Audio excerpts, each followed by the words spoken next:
පිටට කෙළවුණන සම්ප්‍රදායික දුදුල් රසයයි සිරුරට පෝෂණය දෙන්න කුරක්කන් වල ගුණයි එකට එකතු වුණොත් කොහොමද තියෙයිද?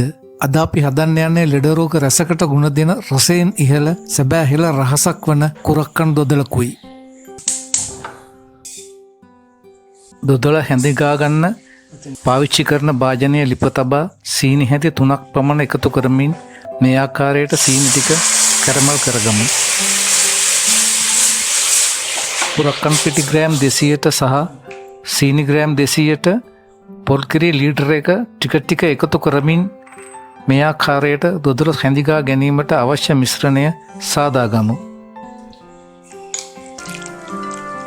සාමාන්‍යයෙන් හාල් පිටි වලින් හදන දොදොල් වලට වඩා කුරක්කන් දොදොල් වල ග්ලයිසිමික් දර්ශකය අඩුයි. සීනි සහ පොල් කිරි නිවැරදි ප්‍රමාණයෙන් භාවිතා කර සකස් කර ගන්නවා නම් එය රුධිරයේ සීනි මට්ටම එකවර ඉහළ දැමීම වළක්වනවා. සාදාගත් කුරක්කන් පොල් කිරි සහ සීනි මිශ්‍රණය කලින් සාදාගත් කැරමල් එක තියෙන භාජනයට දමා ගන්න. ලිප පත්තු කරන්න. ලිපේ ගින්දර අඩුවට තබා ගන්න ඕනි. දැන් කුරක්කන් දොදොල් මිශ්‍රණය හැඳිගා ගන්න.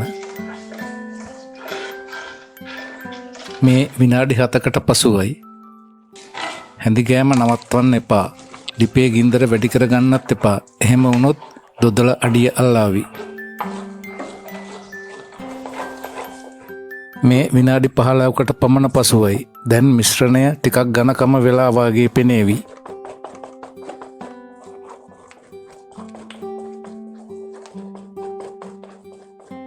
විනාඩි 20කට පමණ පසුව කුඩු කරගත් එනසාල් ටිකත් එකතු කරන්න.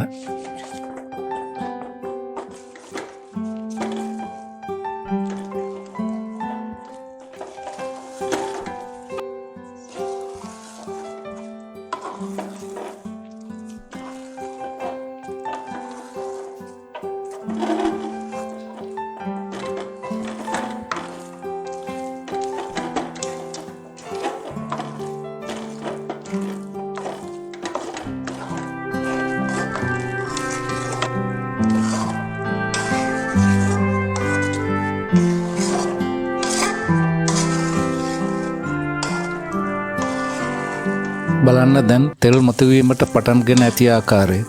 මේ විනාඩි 25කට පමණ පසුවයි.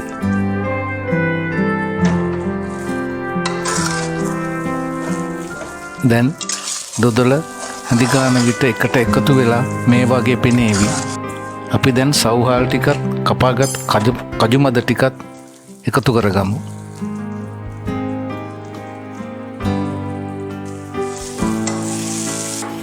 මේ විනාඩි 30කට පසුවයි.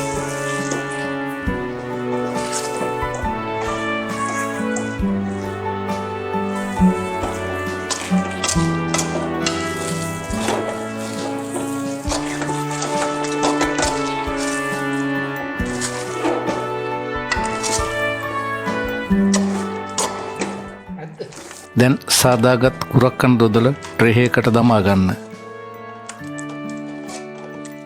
මේ ආකාරයට සකස් කරගන්න.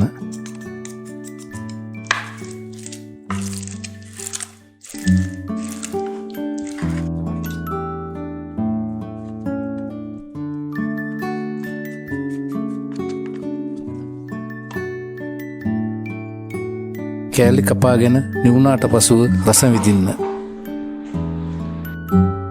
වීඩියෝව ගැන ඔබගේ අදහස් කමෙන්ට් කරන්න. වීඩියෝට ලයික් එකක් දමාගෙනම යන්න. සබ්ස්ක්‍රයිබ් කර බෙල් අයිකන් එක ක්ලික් කරන්න. අවසානයේදී වීඩියෝ නැරඹුව ඔබට ස්තුතියි. මම විපුල.